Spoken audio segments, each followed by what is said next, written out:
Halo rekan-rekan sekalian, jumpa lagi dalam channel Ivan Muhammad Siegfried. Baik, untuk materi hari ini kita akan membahas sedikit ya mengenai pengelolaan data teman-teman. Jadi sebelum kita ke soal-soal mengenai pengelolaan data atau data manajemen gitu ya, aku akan bahas dulu sedikit mengenai materi-materi yang berhubungan dengan pengelolaan data. Baik, tapi sebelum itu aku mau minta tolong ke teman-teman buat like, comment, subscribe biar bikin videonya makin semangat gitu ya. Kasih teman-teman. Baik, kita mulai ke pengelolaan data ya teman-teman. Jadi sebelum aku ke teknisnya sendiri gitu, aku mau jelasin dulu ya kerangka berpikirnya gitu ya berkaitan dengan pengelolaan data teman-teman. Oke, kita lihat dulu.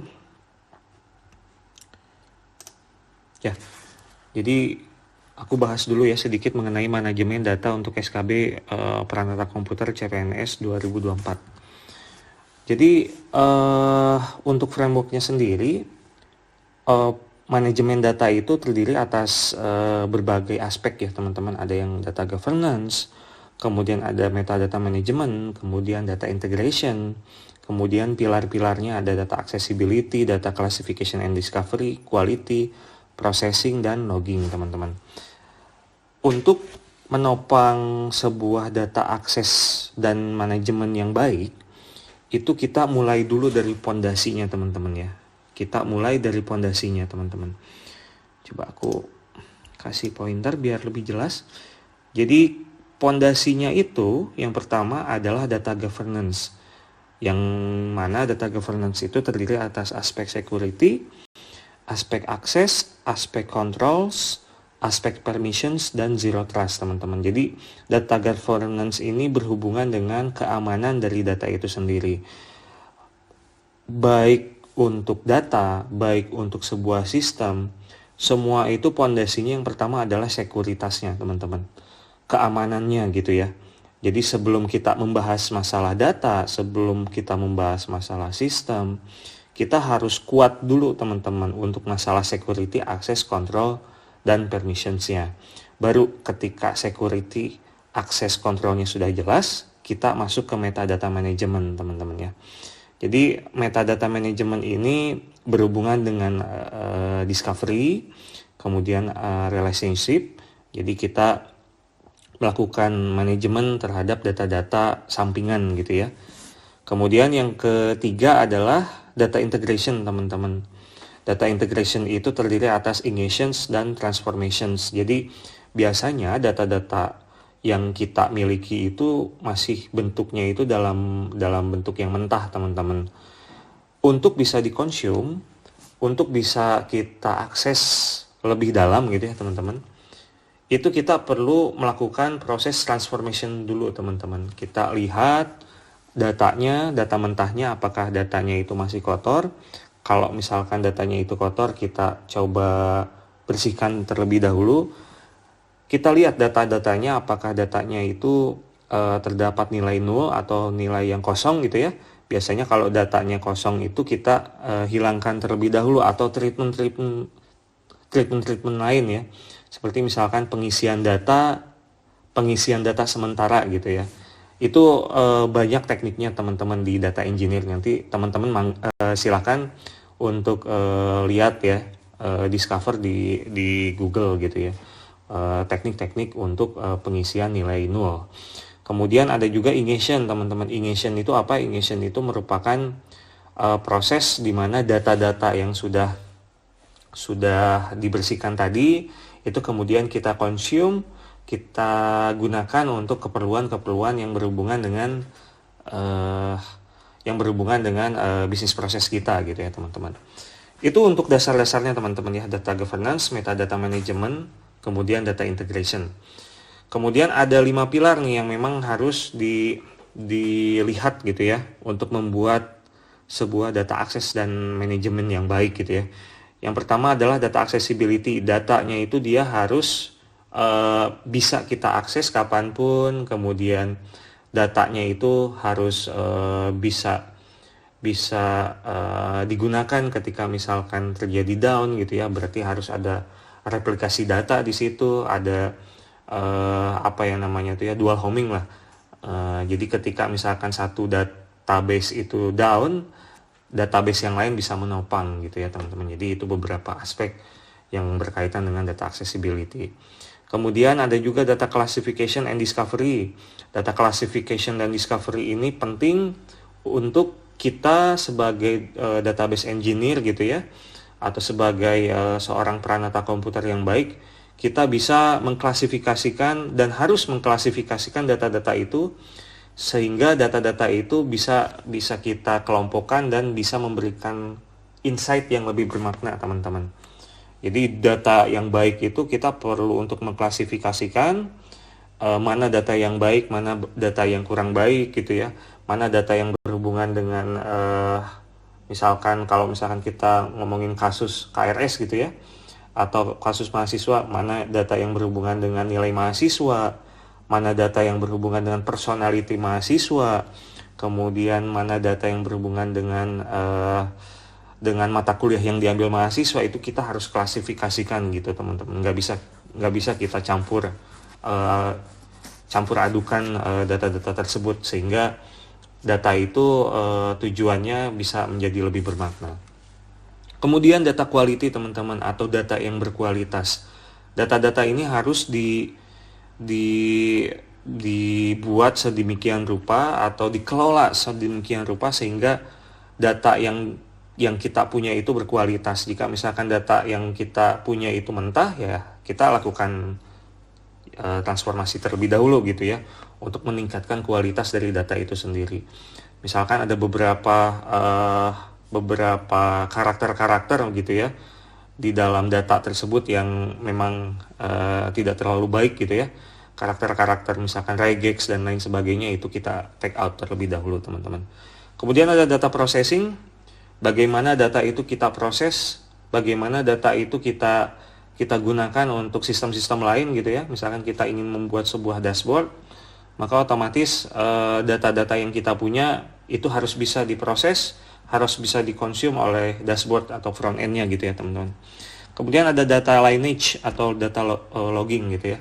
Jadi data logging ini adalah merupakan sebuah pencatatan gitu ya, siapa yang pernah mengakses data ini gitu ya, kemudian kapan terjadi down, sehingga ketika terdapat suatu masalah ke depannya gitu ya, kita bisa melakukan audit forensik gitu ya di data lineage atau data logging ini teman-teman. Dari beberapa pilar dan juga fondasi ini akan menghasilkan sebuah data akses dan manajemen yang baik gitu teman-teman. Jadi beberapa aspek ini penting untuk teman-teman ketahui sebelum nanti kita action gitu ya, untuk langsung terjun ke pengelolaan operasional dari database itu sendiri teman-teman. Nah ini aku dapat sedikit gambaran gitu ya teman-teman. Ini masih sedikit sih sebetulnya, cuman ini saya coba ringkas gitu ya teman-teman, buat teman-teman sebagai gambaran gitu untuk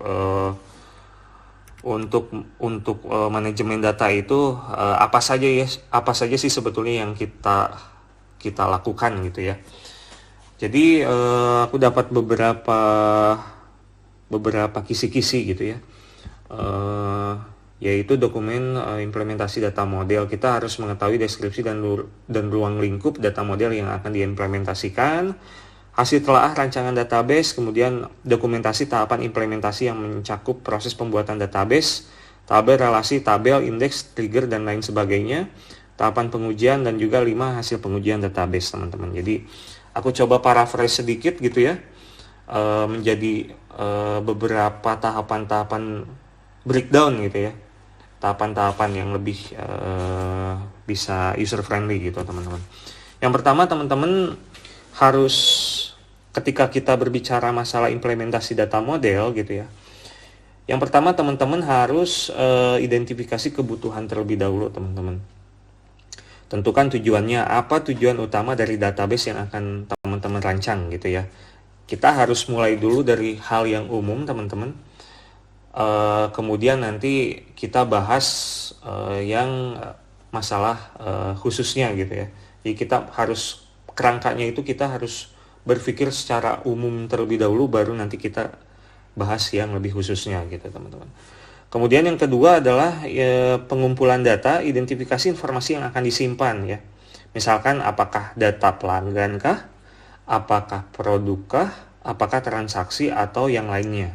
Jadi kita gather informasi dulu ya, kita gali dulu kebutuhan user itu apa gitu. Apakah yang berhubungan dengan pelanggan atau produk atau transaksi, maka otomatis ya security-nya juga harus lebih meningkat tajam teman-teman. Harus melihat dari berbagai aspek gitu ya teman-teman. Apalagi sekarang ada undang-undang PDP yang memang harus dijadikan konsideran teman-teman dalam mengelola data-data yang sensitif ya teman-teman. Kemudian yang selanjutnya adalah tentukan penggunanya siapa sih sebetulnya, siapa yang akan menggunakan database ini dan bagaimana mereka mengaksesnya teman-teman. Hal ini penting. Pengguna ini bertujuan bagaimana nanti kita merancang database. Apakah database-nya itu bisa diakses secara paralel kah atau bisa secara sekuensial kah? Jadi kita juga harus melihat landscape nanti penggunanya itu siapa gitu. Apakah skalanya kecil, menengah atau besar. Kalau misalkan besar ya berarti nanti ada treatment khusus di sana. Yang mengelola database-nya sendiri itu juga tidak di satu server aja gitu ya. Misalkan kita bikin 3 server, itu sesuai dengan kebutuhan penggunanya. Kemudian yang kedua adalah analisis kebutuhan teman-teman ya. Buat daftar entitas atau objek utama yang akan direpresentasikan seperti user, order atau produk gitu ya. Kita buat dulu entitasnya, kita breakdown seperti misalkan user atau order atau produk gitu ya. Kemudian dari masing-masing objek utama tadi, kita perlu menentukan atribut ya. Misalkan user tadi atau produk gitu ya. Nama produknya itu apa, kemudian ID-nya itu seperti apa, kemudian deskripsi terhadap produknya itu apa, kemudian harga produknya itu berapa gitu teman-teman. Kemudian identifikasi hubungan antara entitas seperti seorang pelanggan dapat membuat beberapa pesanan. Jadi ini penting ya untuk melihat relasi antara satu tabel dengan tabel lain. Atau entitas ya, atau antara objek ya, hubungan antara objek seperti misalkan user terhadap order, kemudian kemudian order terhadap produk, itu kita harus lihat ya hubungan entitasnya seperti itu. Kemudian yang ketiga adalah perancangan model konseptual, di mana kita harus membuat diagram IRD ya untuk merepresentasikan hubungan antar entitas dan atributnya. Jadi salah besar gitu ya kalau teman-teman misalkan langsung terjun ke database-nya, pembuatan database-nya tanpa kita merancang terlebih dahulu, itu biasanya kita nanti akan kesulitan gitu teman-teman ya dalam membuat database secara komprehensif dan juga secara jelas gitu teman-teman. Sehingga sebelum kita langsung terjun membuat database ya kita harus buat dulu lah rancangannya gitu ya teman-teman. Seperti kalau misalkan kita membuat rumah teman-teman, kita buat rumah tanpa ada rancangannya, biasanya di akhirnya akan amburadul teman-teman. Jadi yang betul itu adalah kita buat dulu desainnya, kemudian kita buat dulu rancangan anggaran biayanya. Ketika misalkan udah oke, kita lihat dulu vendornya siapa. Ketika misalkan vendornya sudah oke dengan rancangan biaya kita, kemudian vendornya sudah oke dengan rancangan arsitektur kita, dilakukanlah pembuatan rumahnya gitu ya. Kemudian setelah pembuatannya rumahnya jadi ya kita bisa nanti tinggal mencocokkan aja gitu ya. Apakah hasilnya sesuai atau tidak? Apakah hasilnya sesuai dengan apa yang dipersyaratkan dalam rancangan atau tidak gitu ya. Nah, tahapan pengetesan itu sesuai gitu ya dengan pembuatan database di akhir gitu ya. Yaitu kita harus melakukan pengetesan gitu ya terhadap apa yang kita sudah rancang, kemudian apa yang kita implementasikan, itu kita harus lurus gitu ya antara dua hal itu gitu teman-teman. Kemudian kita kembali tadi ke ERD. ERD merepresentasikan hubungan entitas dan atributnya ya. Jadi ada beberapa tipe hubungan, misalkan antara satu entitas dengan entitas lain, yaitu one to one, yaitu satu entitas hanya berhubungan dengan satu entitas lain. Kemudian one to many, satu entitas dapat berhubungan dengan banyak entitas lain. Kemudian many to many juga merupakan banyak entitas yang berhubungan dengan banyak entitas lain, biasanya dipecah dengan tabel penghubung gitu teman-teman. Ini nanti aku akan bahas khusus ya teman-teman. Setelah ini sedikit gitu ya, bagaimana sih caranya kita membuat entity relationship diagram gitu teman-teman. Kemudian yang keempat adalah perancangan model logis, yaitu ubah model konseptual menjadi tabel-tabel dengan atribut sebagai kolom. Tentukan primary key untuk setiap tabel, kemudian tentukan foreign key untuk merepresentasikan hubungan antar tabel. Jadi ketika kita sudah membuat diagram ERD, maka kita akan bisa membuat model logisnya gitu ya teman-teman. Sketsa awal gitu ya, sketsa awal mengenai tabel-tabel yang akan kita coba buat di database yang akan kita gunakan gitu. Kemudian yang kelima, ini ada tahapan normalisasi untuk menghindari redundansi data dan memastikan integritas gitu ya. Ada beberapa bentuk normal, yaitu 1NF gitu ya, first normal form. Kemudian 2NF yaitu second normal form. Kemudian 3NF third normal form ya. Jadi masing-masing bentuk normalisasi ini ada kebutuhannya gitu ya teman-teman. Untuk yang 1NF ini kita bisa menghilangkan grup secara berulang gitu ya. Kemudian second NF, semua kolom non kunci bergantung pada primary key gitu ya. Jadi ini memang ada teknik khusus gitu ya yang kita sudah pernah pelajari gitu di kuliah gitu teman-teman. Kemudian yang keenam adalah perancangan model fisik, yaitu menentukan tipe data untuk setiap kolom. Misalkan untuk setiap kolomnya apakah dia dalam bentuk varchar gitu ya, apakah dia dalam bentuk integer, apakah dia dalam bentuk tanggal gitu ya teman-teman. Jadi ini harus disesuaikan gitu teman-teman. Nggak mungkin tipe data dari nama misalkan ya itu dalam bentuk date atau integer, nggak akan mungkin gitu teman-teman. Sehingga kita harus menyesuaikan antara kolom itu dengan tipe datanya yang sesuai gitu ya teman-teman. Dan juga yang perlu teman-teman ketahui adalah besar daripada tipe data itu juga harus teman-teman pikirkan gitu ya.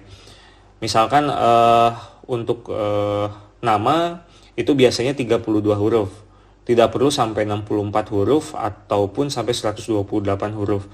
Karena akan memakan memori yang banyak di database-nya sendiri. Jadi kita harus melakukan perancangan yang betul-betul gitu ya untuk menghindari kosongnya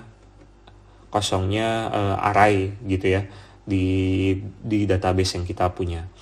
Kemudian kita perlu untuk menambahkan indeks untuk mempercepat query. Kemudian tentukan batasan seperti not null, unique, dan default. Kayak gitu teman-teman. Kemudian yang ketujuh, implementasinya teman-teman ya. Menggunakan sistem manajemen basis data seperti MySQL, Postgre, atau MongoDB. Kemudian yang selanjutnya adalah tuliskan script SQL untuk membuat tabel dan hubungan. Seperti itu teman-teman. Setelah ini aku akan bahas mengenai model konseptual ya teman-teman. Dan juga perancangan model fisik sedikit aja gitu teman-teman. Jadi nanti biar teman-teman fresh lagi gitu ya mengenai informasi-informasi berkaitan dengan ERD dan juga implementasinya seperti itu teman-teman. Oke. Kita lanjut dulu. Nah, ini ada tips gitu ya membuat ERD gitu ya.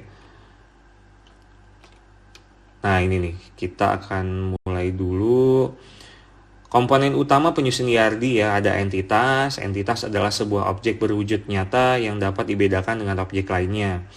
Objek dapat bersifat konkret maupun abstrak.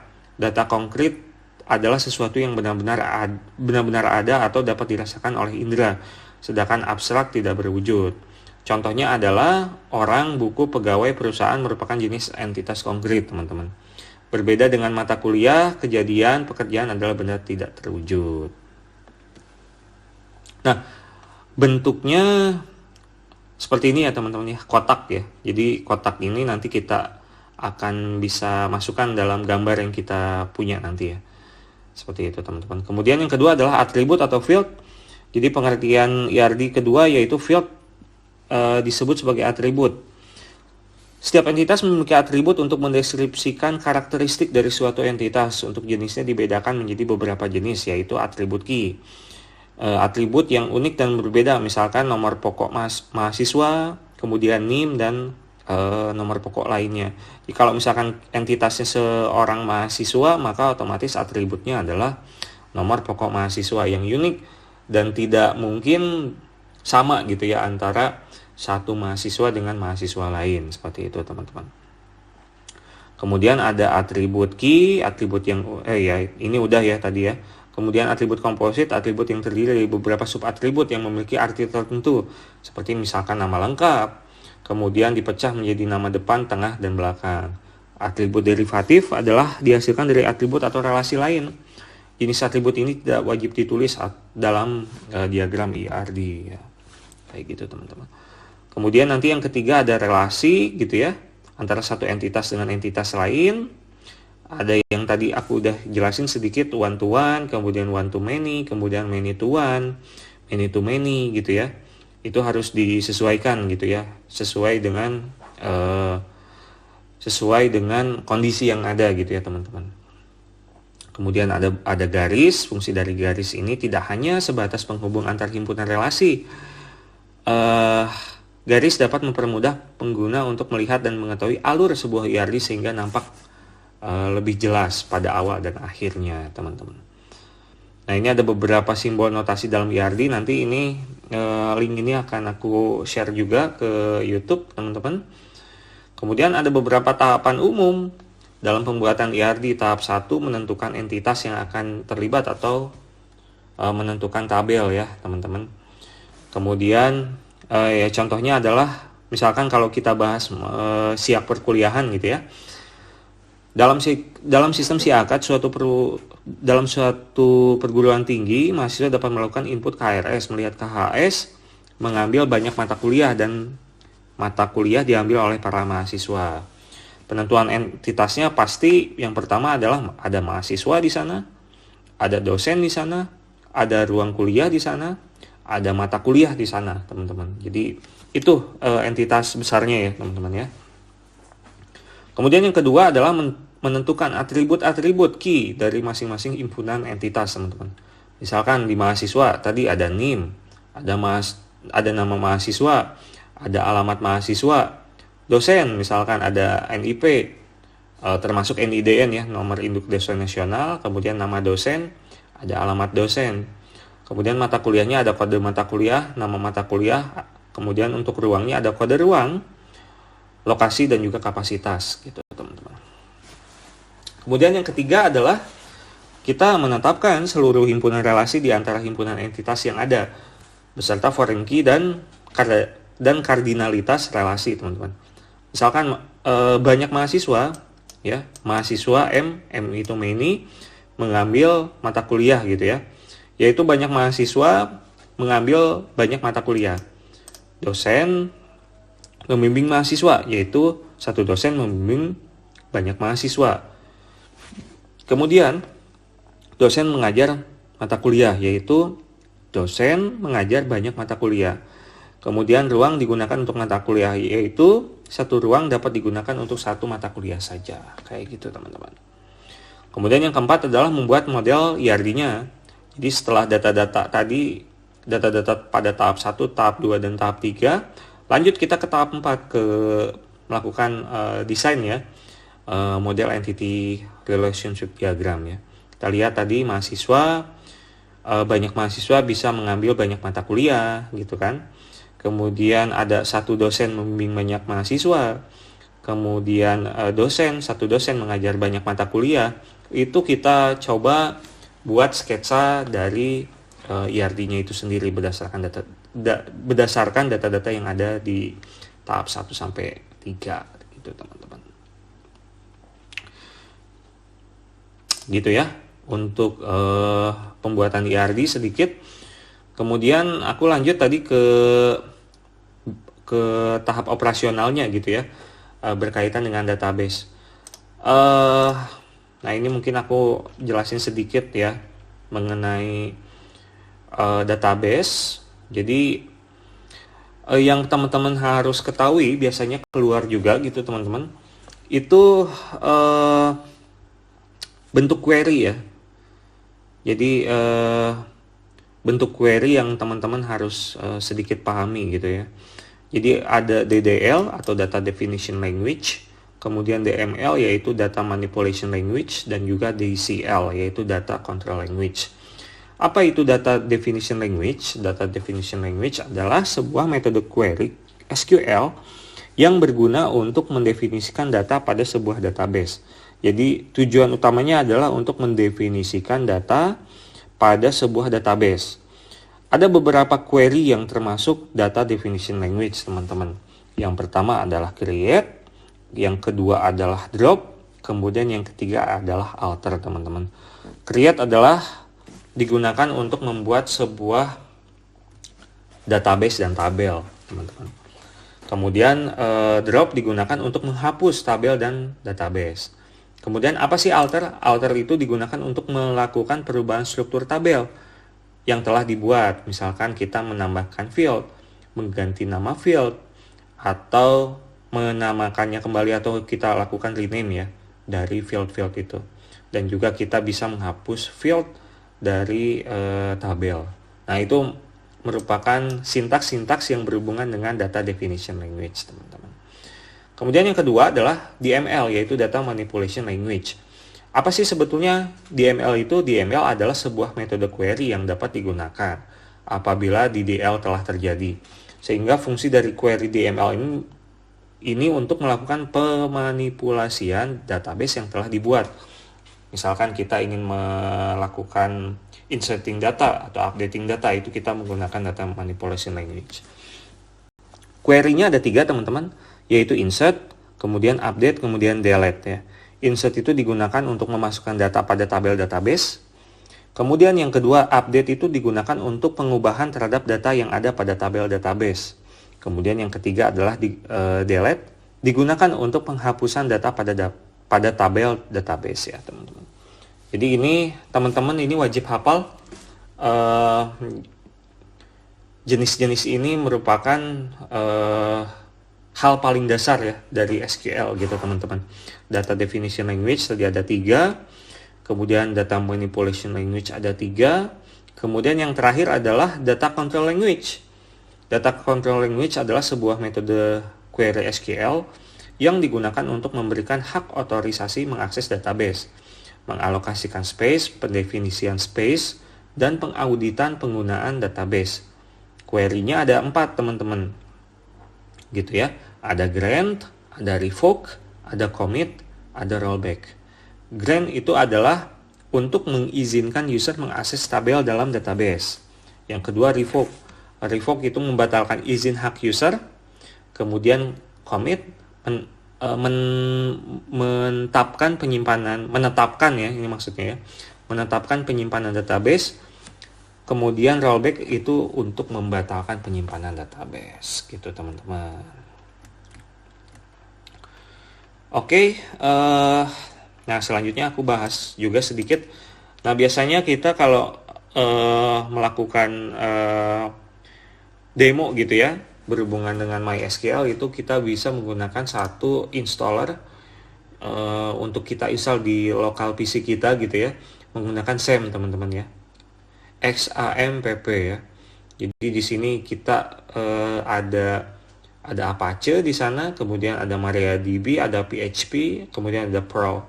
Biasanya kita menggunakan bagian MariaDB-nya ya, kayak gitu teman-teman. Nah, kalau misalkan teman-teman pengen belajar, pengen mencoba remind ulang ya, merefresh ulang pengetahuannya teman-teman berkaitan dengan MySQL, aku rekomendasikan di W3 Schools ini gitu ya teman-teman. Karena ini udah paling lengkap, udah paling gampang buat teman-teman dijadikan patokan untuk belajar teman-teman. Di sini ada penjelasannya sedikit mengenai apa sih sebetulnya MySQL itu gitu kan. Kemudian bagaimana sih ini contoh-contohnya gitu teman-teman. Ini sudah ada lengkap di sini teman-teman. Dan kalau misalkan kita ingin melakukan running gitu ya, running terhadap sintaks-sintaks yang ada di sini, ya kita tinggal klik ini aja gitu teman-teman. Try it yourself. Kemudian nanti kita tinggal run SQL, datanya sudah disediakan, kita akan dapat semacam data sebesar 91 baris ya teman-teman. Nah ini nanti dijadikan data awalan teman-teman untuk nanti kita coba sintaks-sintaks yang ada di MySQL-nya teman-teman. Di sini ada beberapa sintaks-sintaks yang teman-teman bisa gunakan. Misalkan select, kemudian where, kemudian and or not, order by, insert into, delete dan lain sebagainya teman-teman. Bahkan sampai join pun ada di sini ya. Kemudian ada database-nya seperti misalkan create database, drop database, references, example. Itu teman-teman bisa coba di W3 Schools ini gitu ya teman-teman. Ini berguna banget websitenya. Jadi teman-teman monggo silakan masuk ke websitenya ini untuk merimain kembali gitu ya, berhubungan dengan sintaks-sintaks MySQL-nya. Seperti itu teman-teman. Baik, dari aku mungkin segitu dulu. Silahkan teman-teman coba pelajari lebih lanjut gitu ya. Aku yakin mempelajari mengenai database aja nggak cukup gitu ya dari video ini. Teman-teman bisa coba belajar langsung dari materi-materi yang ada di Google atau dari video-video YouTube yang lain. Dipersilahkan teman-teman. Aku dorong teman-teman buat belajar lebih jauh. Aku dorong teman-teman biar belajar paling gampang gitu ya. Jadi yang aku coba jelaskan ini merupakan intisari gitu ya dari materi-materi yang akan diujiankan di SKB-nya kayak gitu teman-teman. Baik teman-teman, semangat terus. Bentar lagi SKB. Teman-teman harus belajar lebih cepat dengan waktu yang sangat terbatas ini. Kemudian saya doakan biar teman-teman sukses nanti SKB-nya dan jadi salah satu ASN gitu ya, yang amanah gitu teman-teman di instansinya masing-masing. Baik, dari aku gitu dulu.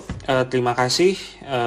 Jangan lupa like, komen, dan subscribe biar aku bikin videonya makin semangat teman-teman. Makasih teman-teman. Assalamualaikum warahmatullahi wabarakatuh.